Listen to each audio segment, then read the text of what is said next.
frame there. Good afternoon, everybody. We're going to make a video kind of about the trucks. I guess the first few were kind of instructional. This one is more just we're just going to look at a generic truck. It's a 75 half-ton regular cab long box. It was parked up the road from me here about 20 miles north of my place in the bush. You could see it when I drove by. Looked at it for a couple of years there. Every time I drove by I could see it off in there. I couldn't even tell what color it was. It was in the back of the tree so far. So someday I saw a for sale sign go up on the property, and I thought, well, if they're selling, maybe they're looking to get rid of some stuff, clean up, a little bit of help, maybe might get a good deal on it. So I stopped, talked to the guy, and a couple days later, and not much money, it ended up here. It's pretty basic. It's a 318, 3-speed automatic, 727, 8 1/4 rear end. I think it's got 321 gears in it. Base model custom. It's got no power brakes. It's got factory radio delete, which I kind of like. Don't have any luxuries in it at all. It's a great little truck, runs like a dream. I got it last summer. Took it to a car show right off the bat.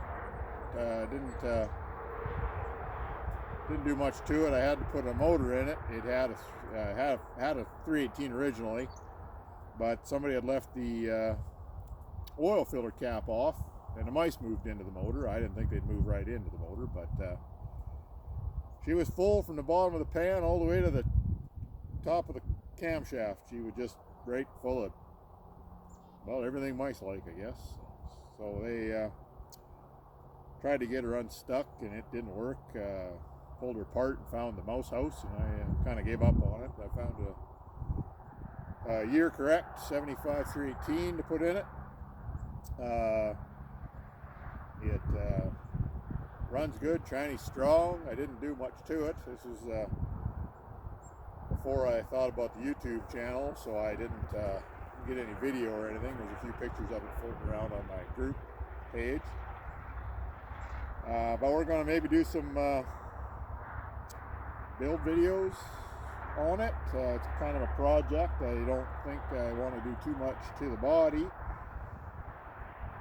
I've been hunting for a truck for a 5.7 swap. Put a modern Hemi, just bolted right to the 727 that's in there. So this was kind of a truck that was for that project, but I just like the old original stuff, so I don't know if that's going to happen or not. I've got a line on a few 5.7s around, so springtime comes, we might do that. But will be some videos of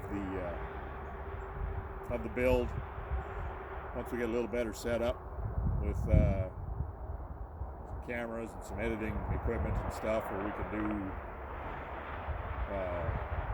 like all the you see the build videos around on YouTube quite a bit.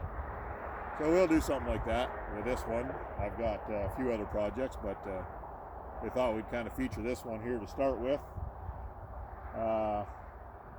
Yeah, so the patina on it is just the way she came out of the woods there. It's the same green as my Power Wagon was. It's like forest green, metallic, I believe Dodge called it.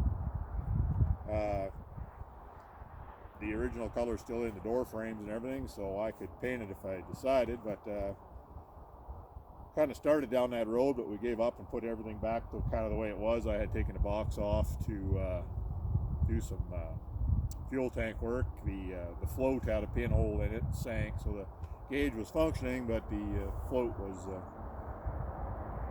needing repair, so we welded that up, soldered, sorry, welded.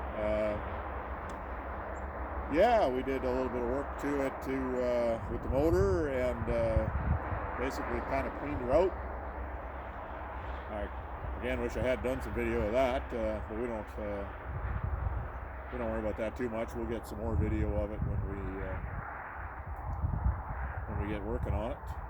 probably in the spring. This is just kind of its midwinter fire up here in the cold with the batteries sitting and the trucks sitting. We check the antifreeze in them in the fall and make sure everything's kind of up and good. But a couple times in the winter, I like to fire them up, get them all moved around and clean the snow off and plow the yard under them. And same as the grass in the winter, you don't want them sunk into snow drifts, so they all come out and go for a drive around. Yeah, so that's the way she came. Really nice grill, bumper, body's pretty straight. It's got a few rust holes in the bottom of the front fenders, over the wheel arches and stuff. It had these really strange saddle tanks that I've found a few of since then, but I don't know if they were a dealer option or what. I haven't found any information on them. They're not in any kind of manuals anywhere that I can see. So it's got a couple of filler hole caps, holes cut in the sides of the box. But instead of patching everything for paint, we're just going to do some small patches on the trouble areas and just kind of try to blend them in. Make just a summer cruiser with it. Yeah, so anyway, I guess, I don't know about taking the camera and doing a little bit of a walk around. I guess it's going to kind of look a little bit amateur, but I guess we're kind of amateur here so far. So maybe that's what I'll do, is I'll just walk up and grab camera and we'll just take a little bit of a look around on it. So I will pop you off here. Try not to get everybody all motion sick here and try to be fairly steady, but we'll come up here and do I should probably find hire a cameraman, maybe it can hold it for me here. So, but here's our 318, all bone stock. I said it's not the original one in it, but it's factory original, 75 original. So I know there's no numbers matching in the trucks, but it's at least correct for the year. Good power steering, no power brakes. I'm going to probably get rid of the power steering. I have a box and a column and everything to get the power steering off it, but since it's such a base model custom, I'm thinking about base modeling it out more, if that's a thing. I don't know. Star Motors was a dealer up just upward near where I found it, about 25 miles north of me. There's a little town called Star. So they had a little Dodge dealer up there. It was Lamont Star Motors the next year after this one. I've got a truck with that on it. Thinking about replicating these decals. Just, I don't know, they're just neat. I kind of like them. All the badging's on it. It's 4-post mirrors. I didn't do much with the interior. I popped a wood grain wheel in it that I had in an old van. I got to get the proper cone for it because the van column is smaller. But interior is all pretty nice. Floors are good in it. Cab's good in it. Dash, the sun faded out the half and not the other half, but all the caps and everything are in good shape. All the gauges work, dashes work, lights all are functioning in it. Everything's nice and solid. Closes like a dream here. I hope I'm not messing up this video too bad. These are the we can see them here. These second fuel, they were inside the frame, the box side, between the box side and the frame rail, and they were just actually bolted through the top of the box. Just a horrible thing in there. Anyway, I cut them all out, just running on the factory tank. So we're going to patch these. Going to get some fender well patches. It was actually destined for the fire department. The fire department goes around, collects old vehicles, does the, cuts the roofs off, does the accident practice, I guess. So I guess I'm pretty glad I saved it from that fate anyway. Dress bumper on the back.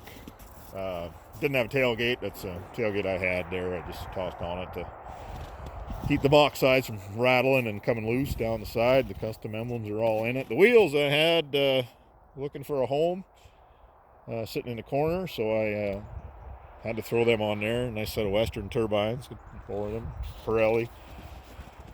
Scorpion tires I got from a fellow there. I bought some police car wheels from him, and those tires came on them, so I threw them on there to roll around. This fender side, nothing above the body line, so I'm hoping we can patch from the body line down, just do the wells. There's that other tanks, them saddles are on both sides. Yeah, so anyway, that's it. Set of 6x9 speaker mount brackets. They go in the back corners of the cabs, but they're not for me. I think they're for my kid's truck. Parts from my big truck in there. But yeah, again, everything nice and solid. I don't know mileage-wise what's on it. I guess we can take a look at the odometer and get that shut down. Bird bath in the wintertime is not much of a bird bath. It's more of a skating rink.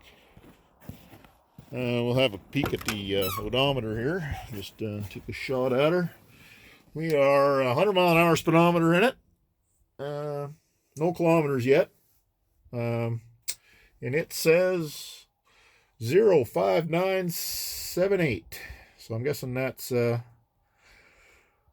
don't know, it must be 105. There's no way there's 205 on it.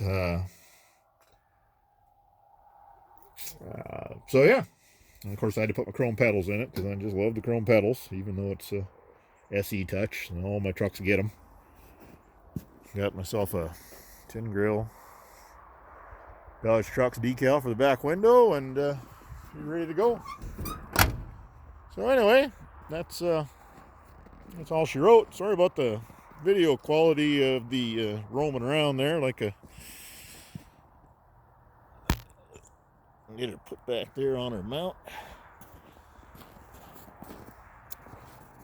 So there you go. That's the project truck of the year. I don't get a whole lot of time to work on them. I do what I can in my spare time, but springtime we'll be getting some work done on her, and we'll be definitely putting up some videos of that. Some other project trucks over there. I got some daily drivers. I don't daily drive them. I'm away too much, but I drive them when I'm home. My work trucks. I had a bale truck, old Fargo. I got today. I put a picture of. That's my work truck around the farm. I got another 78 that I use almost daily for just little trips to town, haul water with it and stuff. But we'll feature them all on some more videos here in the future. And yeah. So Happy New Year, everybody, by the way. Tomorrow's last day of 19 and back in the 20s again. Pretty soon our trucks will be like new. They'll still be around, built with some quality. So they seem to last forever, not like the new stuff. And that's all I got is these old ones. I enjoy them. Anyway, kind of rambling on, so I'll end it off there. And everybody, like I said, have a Happy New Year, and we'll talk to you later on.